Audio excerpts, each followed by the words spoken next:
الحمد لله الذي أجبر علينا الصيام،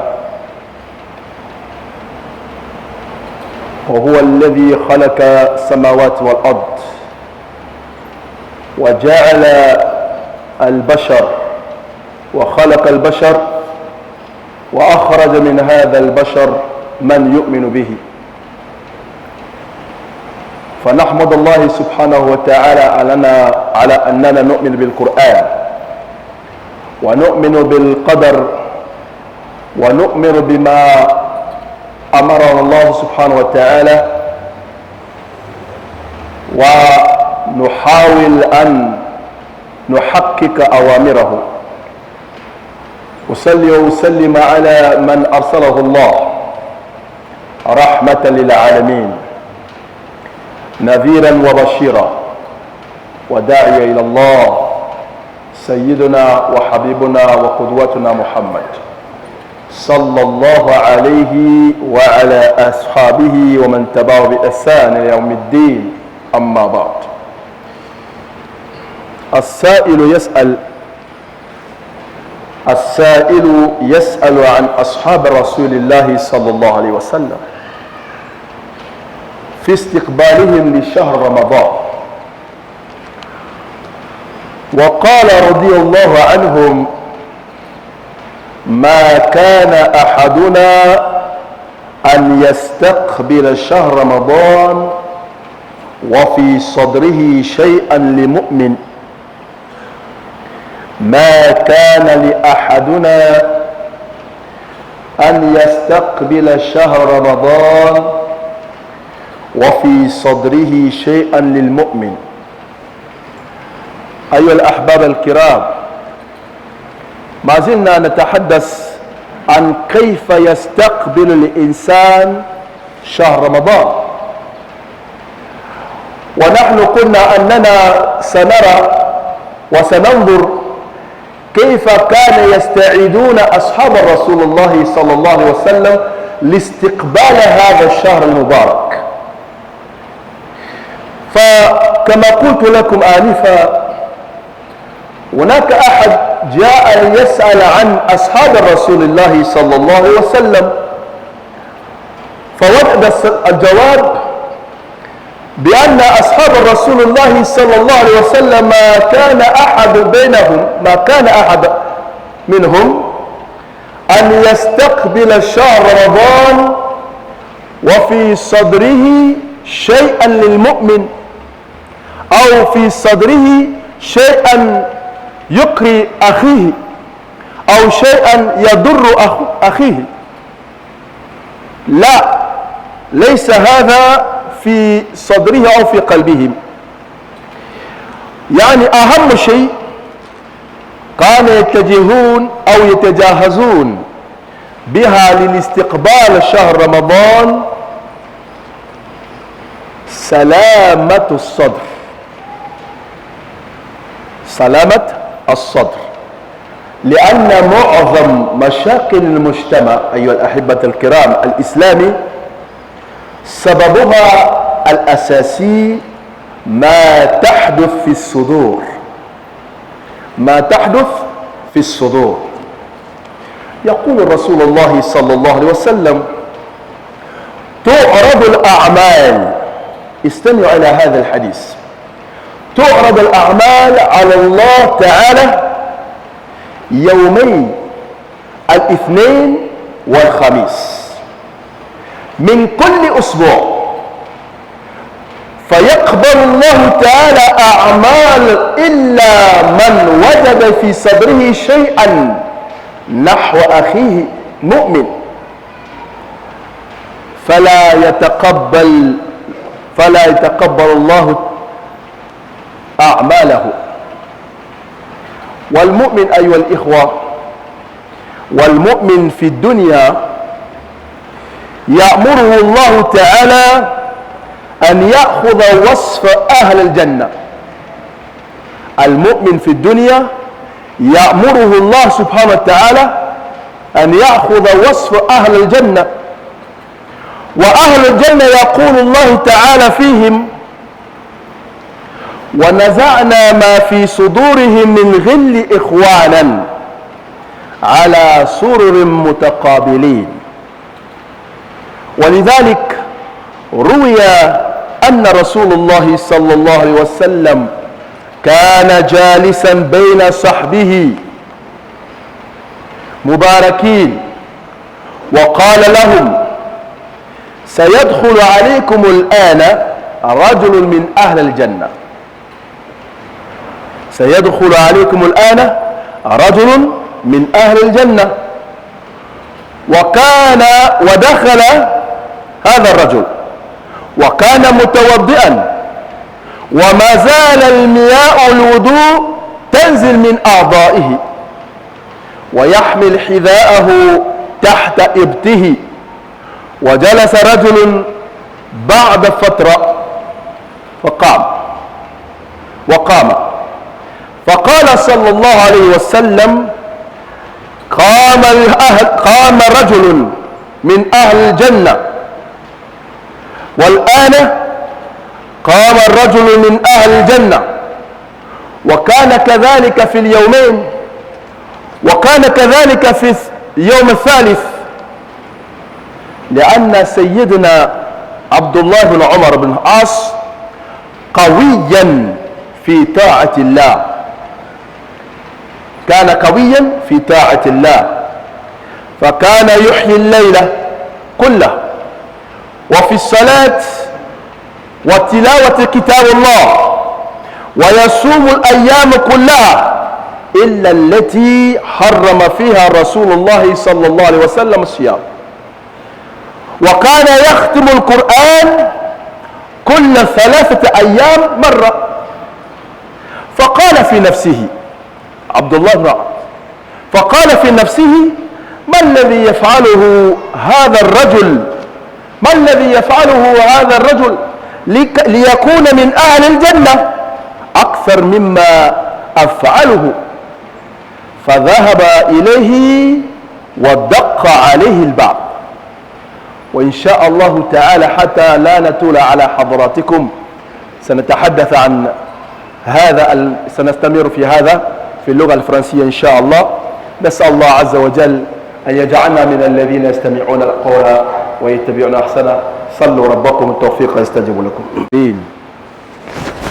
الحمد لله حمدا شاكرين، ولا عدوان إلا على الظالمين، وأشهد أن لا إله إلا الله وحده لا شريك له، وأشهد أن محمدا عبده ورسوله صلى الله عليه وعلى آله وأصحابه ومن تبعه بإحسان يوم الدين. أما بعد، أيها الإخوة الكرام، الرمضان على الأبواب. ينبغي لنا نحن كمسلمين أن نجهز أنفسنا، وقبل ذلك أن ننظر كيف كان يفعله أصحاب رسول الله صلى الله عليه وسلم في تجهيز أو استقبال شهر رمضان. فهذا إن شاء الله سوف نفسره باللغة الفرنسية حتى لا نطول على حضراتكم، سائل الله عز وجل أن يجعلنا من الذين يستمعون القول ويتبعون أحسنه. اللهم آمين. Louange à Allah, Seigneur des mondes. Louange à Allah, Créateur des cieux et de la terre. Que la paix et le salut d'Allah subhanahu wa ta'ala soient sur le sceau des prophètes. J'ai cité le prophète Mohammed, celui dont Allah subhanahu wa ta'ala a choisi comme étant le prophète universel, le dernier messager.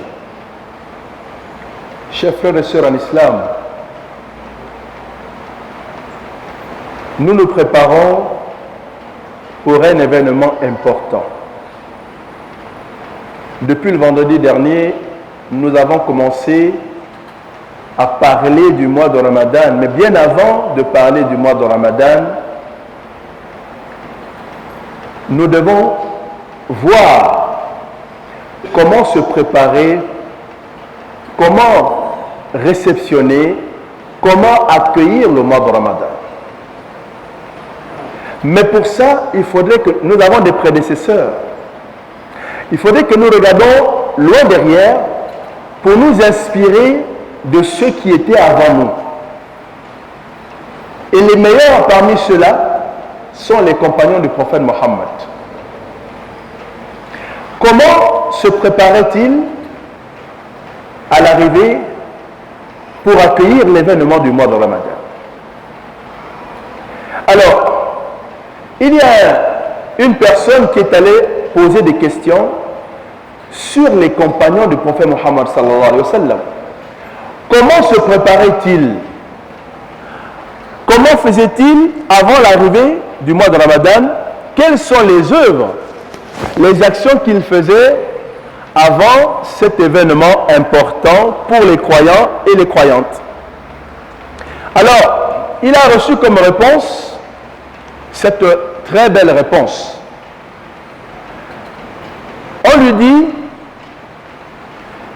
aucun parmi les compagnons du prophète Mohammed sallallahu alayhi wa sallam, avant l'arrivée du mois de Ramadan, n'avait dans leur cœur quelque chose contre leurs frères en islam. C'est-à-dire, la première des choses qui était importante pour eux, il fallait d'abord purifier leur cœur. Salamatul qalb. Il fallait purifier leur cœur. Il commençait d'abord par ça. Est-ce que j'ai dit des choses à l'endroit de mon frère, de ma soeur, ou qui a offensé mon frère ou offensé ma soeur?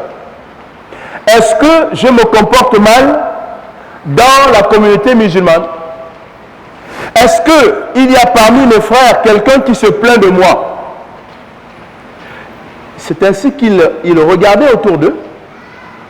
Ils essayaient de voir s'ils n'avaient pas offensé une personne avant l'arrivée de cet événement.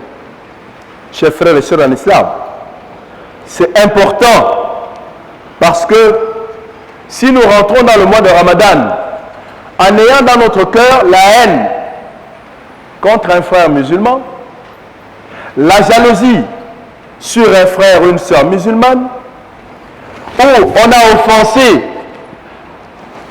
un frère ou une sœur, ce serait préjudiciable dans la suite de notre jeûne du mois de Ramadan. Qu'Allah nous en préserve. Alors, chers frères et sœurs en islam, ils se préparaient en regardant autour d'eux s'ils avaient offensé un frère ou une sœur. Le prophète Mohammed sallallahu alayhi wa sallam dit ceci: les œuvres de chaque croyant sont présentées à Allah. Les œuvres que nous faisons, que le croyant et la croyante fait au quotidien, tous les jours, sont présentées à Allah dans la semaine. Il y a 2 jours qu'Allah a choisi pour que ces œuvres lui soient présentées. Yawm al-Ithnain wal Khamis. C'est le lundi et le jeudi. Et d'ailleurs, pour ouvrir la parenthèse, le prophète Mohammed sallallahu alayhi wa sallam, pour ce qui est du lundi, il jeûnait le lundi parce qu'il disait que c'était la date de sa naissance. Et il jeûnait le jeudi pour cette raison. Donc vous voyez que c'est des jours très importants et recommandés par le prophète Mohammed sallallahu alayhi wa sallam de jeûner ces jours-là. Alors, ces œuvres que nous faisons, la zakat, les bonnes paroles, les conseils, le jeûne, les prières, tout ce que nous faisons sont présentés à Allah subhanahu wa ta'ala. Mais, attention, lorsque ces œuvres vont être présentées à Allah subhanahu wa ta'ala, chaque semaine, Allah va accepter ces œuvres. ويقبل الله سبحانه وتعالى هذه الأعمال إلا من كان في صدره شيئا نحو أخيه.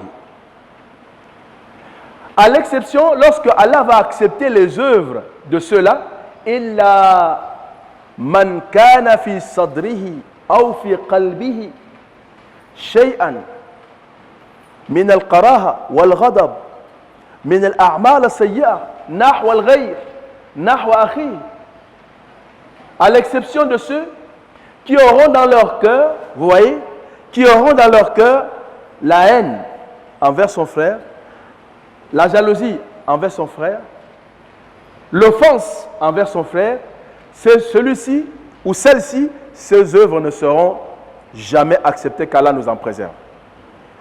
Tout ceci pour dire quoi? Que nous devons faire très attention, le mois de Ramadan arrive. Et pour se préparer, il faut purifier nos cœurs, purifier notre âme, purifier notre esprit, chers frères et sœurs en islam. Un jour, le prophète Mohammed, sallallahu alayhi wa sallam, était assis avec ses compagnons, et voilà qu'il dit, va arriver devant vous, sayati rajulan, wa huwa min ahl al-jannah. Il y a une personne qui viendra devant vous là, et cette personne, kana min ahl al-jannah. Cette personne fait partie des gens du paradis. Et voilà qu'une personne arrive, wa ya'khudhu hiya'ahu wa yada'ahu tahta ibtihi. Il prend ses chaussures et il les met entre ses aisselles ici. Et tous les compagnons étaient en train de regarder cette personne. Fajalasa, il s'est assis. Ensuite, wasaqata, il est resté un petit temps. Waqama.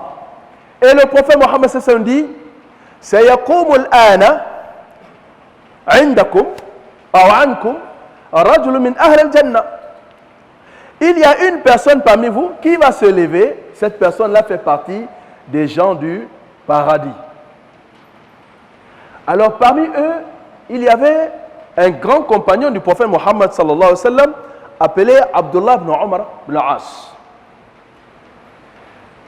كان هذا الرجل كثير الطاعة إلى الله أكثر الطاعة. Abdullah ibn Umar, c'était quelqu'un de très pieux. Il était là, il a observé, c'était quelqu'un de très pieux, de très pratiquant. Parce que lui, il se levait la nuit, il lisait le Coran toute la nuit, il jeûnait presque tout en dehors des jours interdits par le prophète Mohammed sallallahu alayhi wa sallam. Ensuite, Abdullah ibn Amr également, il parcourait le Coran al-Karim 3 fois. C'est-à-dire qu'il lisait tous les 3 jours, il parcourait le Coran al-Karim. Tous les 3 jours. Donc, quelqu'un de très pieux, pratiquant. Alors, il était là, il va se poser des questions. Il va aller vers ce monsieur et il va lui dire, il va cogner à sa porte et lui dire, هناك خلاف بيني وبين أبي وأنا أردت أن تضيفني عندك. Il y a une divergence qu'il y a entre moi et mon père. À ton propos. À ton propos, il y a une divergence entre mon père, moi et mon père. Sur toi. Je souhaiterais que tu m'accueilles dans ta maison pendant un temps pour que ce qu'il y a eu entre moi et mon père puisse se dissiper, que les choses soient claires sur ton compte. Parce que le prophète Mohammed sallallahu alayhi wa sallam nous a dit quelque chose sur toi et j'aimerais savoir, en étant chez toi pendant un temps, ce qui fait que tu puisses mériter ce qu'a dit le prophète Mohammed sallallahu alayhi wa sallam à ton endroit. Ce monsieur lui a dit, tu es la bienvenue dans ma maison. Et c'est comme ça qu'il va rentrer chez lui, il va rester pendant un temps. Il restera pendant un temps. La nuit, il se réveille, comme d'habitude, pour faire ses prières nocturnes. Mais ce monsieur ne se réveille pas la nuit pour prier. Il dormait. Et il ne se réveille qu'à l'heure de la prière. Et c'est lui, Abdullah ibn Amr, qui va le réveiller pour lui dire, mais réveille-toi pour qu'on aille prier avec le prophète Mohammed sallallahu alayhi wa sallam. Et c'est comme ça qu'ils vont faire la prière. Il n'a pas remarqué en lui tout ce que lui il fait. Tous les 3 jours, il parcourt le Coran. Il se réveille la nuit, il fait des prières de nuit, nocturnes. C'est quelqu'un qui est très pieux. Alors à la fin, il va interroger ce monsieur en lui disant, dis-moi, qu'est-ce que tu fais pour mériter ce qu'a dit le prophète Mohammed sallam sur toi? Parce qu'il a dit, tu es un homme du paradis. J'aimerais savoir. En fait, sa curiosité, c'est qu'il voulait apprendre de ce monsieur. Vous voyez qu'à travers cette citation, à travers ce récit, on apprend beaucoup de choses. Que le souci de ces gens, ce n'est pas tellement l'avidité du bas de ce monde. Non, ce n'est pas la quête des biens terrestres.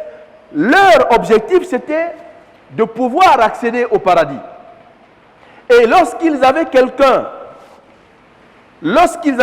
qui était meilleur qu'eux, ils allaient vers cette personne-là pour avoir, n'est-ce pas, s'enquérir et apprendre de cette personne. Alors il dit, j'aimerais savoir, qu'est-ce que tu as de si différent? Et il dit ceci, voilà la réponse qu'il lui donne.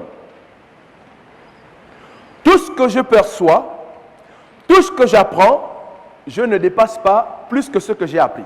C'est-à-dire que si j'apprends quelque chose, je m'arrête sur ce que j'ai appris et je le mets en pratique. Ça, c'est un. Et ensuite, lorsque je vais dormir, dans mon cœur, je ne retiens rien en mal contre un frère ou une sœur musulmane. C'est-à-dire que je fais tout pour que mon cœur soit sain, pas de haine, pas de jalousie, pas de mal, rien du tout, pas de mauvaise intention à l'endroit d'une personne. Je dors avec une quiétude.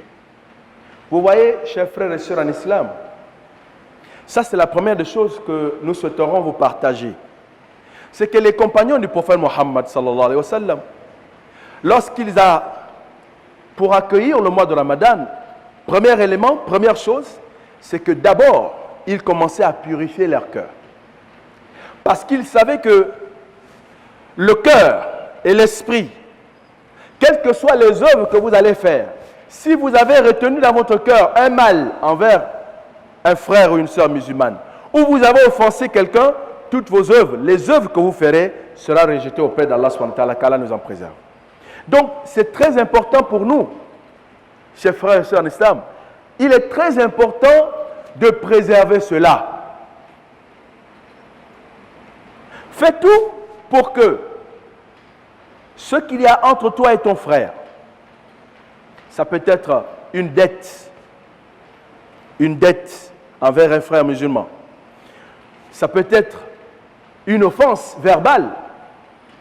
Faites tout avant d'entrer dans le mois de Ramadan pour pouvoir, n'est-ce pas, épurer, pour pouvoir solutionner ces problèmes avant d'entrer dans le mois de Ramadan. C'était le comportement des compagnons du prophète Mohammed sallallahu alayhi wa sallam.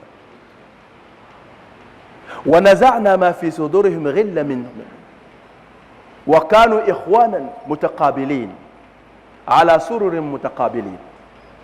Nous avons, c'est pourquoi Allah dit, nous avons extirpé de leur cœur. Nous avons enlevé la haine, la jalousie de leur cœur. Les gens du paradis, nous avons enlevé de leur cœur tout ce qu'il y a comme haine, jalousie et tout ce que nous connaissons comme mal. Et nous avons fait d'eux des frères couchés sur des lits, sur des parures et se regardant comme étant des frères. Chers frères et sœurs en islam, notre cœur, le cœur que nous avons, nous devons toujours faire attention. L'esprit, comme nous le disons toujours,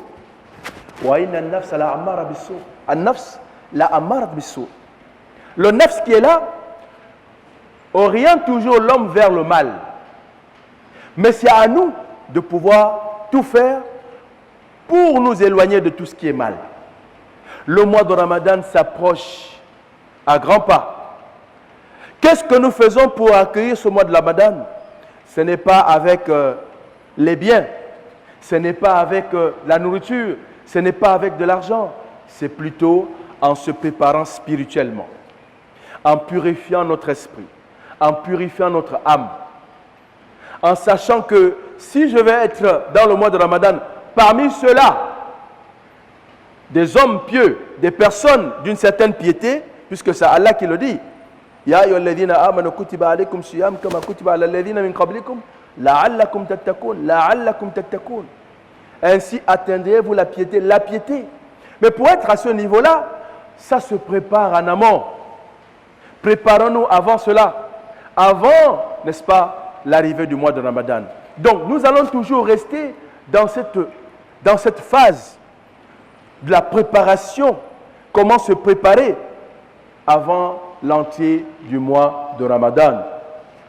Et la première chose que nous devons apprendre aujourd'hui, et ça, nous nous sommes inspirés de ce que faisaient les compagnons du prophète Mohammed, sallallahu alayhi wa sallam, c'est la purification de leur cœur. La haine, la jalousie, la calomnie, tout ce que nous connaissons, qui crée des problèmes dans les sociétés, ces choses-là, nous devons nous en éloigner parce que le mois de Ramadan est un mois Shahr Mubarak. C'est un mois béni, c'est un mois de grâce, c'est un mois de miséricorde. C'est un mois qu'Allah lui-même a choisi pour le croyant. Et par conséquent, le croyant doit se conformer, il doit être conforme aux recommandations d'Allah subhanahu wa ta'ala. Il doit être conforme aux recommandations d'Allah subhanahu wa ta'ala. Retenons ceci. C'est la première leçon que nous devons retenir. Le vendredi prochain, nous allons au fur et à mesure comme ça apprendre comment se comportaient les compagnons de prophète avant l'arrivée du mois de Ramadan. Aujourd'hui, nous apprenons que eux, ils purifiaient leur âme, leur cœur de tout élément, de toute chose qui pouvait entacher leur mois de Ramadan. Qu'Allah nous inscrit parmi ceux-là. Qu'Allah fasse en sorte que nous soyons parmi ceux-là qui s'inspirent des compagnons du prophète Mohammed sallallahu alayhi wa sallam. Qu'Allah fasse en sorte que nous soyons parmi ceux-là, lorsqu'ils entendent une parole d'Allah, des enseignements du prophète Mohammed sallallahu alayhi wa sallam, la mettent en pratique. Qu'Allah subhanahu wa ta'ala assiste les faibles, il assiste ceux-là qui sont dans le besoin en permanence. Et nous également, qui sommes là, on peut dire, peut-être nous pensons que nous sommes en bonne santé, mais nous sommes quelque part des malades qui s'ignorent. C'est pourquoi nous demandons à Allah subhanahu wa ta'ala de, n'est-ce pas, accroître notre santé et pardonner nos erreurs, pardonner notre ignorance, parce que nous sommes ignorants de beaucoup de choses. Allahumma farja hamma al-mahmoumin, Allahumma farja hamma al-mahmoumin, Allahumma farja hamma al-mahmoumin, wa nafis kurba al-makurbin, waqti dina al-madinin, washfi mardana marda al-muslimin. اللهم تقبل منا دعاءنا واغفر لنا ذنوبنا ويسر أمورنا برحمتك يا رب العالمين. ربنا آتنا في الدنيا حسنة وفي الآخرة حسنة وقنا عذاب النار. ربنا لا تزغ قلوبنا بعد إذا هديتنا وهب لنا من لدنك رحمة إنك أنت الوهاب. ربنا هب لنا من أزواجنا وذريتنا قرة عين واجعلنا للمتقين إماما. وصلى الله على نبينا محمد وعلى آله وصحبه وسلم تسليما. سبحان ربك رب العزة عما يصفون والسلام على المرسلين والحمد لله رب العالمين. Et aujourd'hui, ce qu'on a appris, c'est la préparation du Ramadan. Comment entamer cette venue du Ramadan. Donc, ce qu'on a appris, c'est de se purifier et puis faire de bonnes actions et puis préparer le Ramadan dans de meilleures conditions. À la veille du mois de Ramadan, on doit faire la paix avec son frère. On doit laver nos cœurs, parce que pour affronter le mois de Ramadan, on doit être pur. Voilà. C'est un bon message, c'est une très bonne chose que de faire la paix avec son frère. Ce que j'ai retenu, c'est qu'il exhortait vraiment tous les musulmans à pouvoir bien préparer le mois de Ramadan. C'est un peu dans ce sens-là que le prêche d'aujourd'hui allait en fait.